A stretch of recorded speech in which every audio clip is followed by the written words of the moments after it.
সকল বন্ধুরা কেমন আছেন? আমি ভিলেজ গার্ল পাম্পা আজ নতুন একটা ভিডিও নিয়ে আবার চলে আসলাম। দেখুন আমাদের বাড়িতে কত সুন্দর পেঁপের চারা দেওয়া হয়েছে। পেঁপের চারাগুলো অসাধারণ হয়েছে।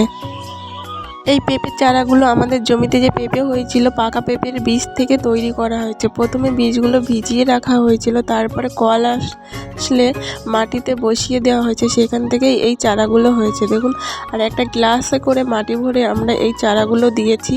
আর প্রতিটা চারা কি সুন্দর হয়েছে। আগের চারাগুলো একটু বড়, কারণ ওগুলো একটু আগে দেওয়া হয়েছে। এগুলো একটু ছোট, কারণ এগুলো পরে দেওয়া হয়েছে। দেখুন পেঁপে গাছের ভিতরে ঘাসও হয়েছে, আর প্রতিটা চারা কত সুন্দরভাবে হয়েছে। দেখুন এখন এই পেঁপে গাছগুলো একটু জল দিতে হবে।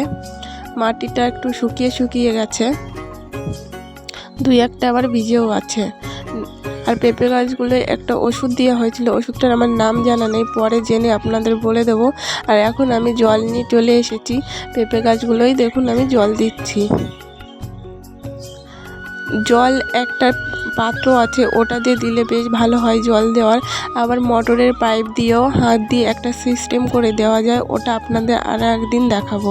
আমি এখন মগ দিয়ে জল দিচ্ছি, কারণ আমার কাছে ওই জিনিসটা নেই, আর কারেন্ট নেই, ওই জন্য আমি এখন মোটরটা জ্বালাতে পারলাম না। ওই জন্য আমি মগ দিয়ে জল দিচ্ছি। দেখুন জলটা দেওয়া আমার প্রায় কমপ্লিট। ভিডিওটি এখানেই শেষ করলাম।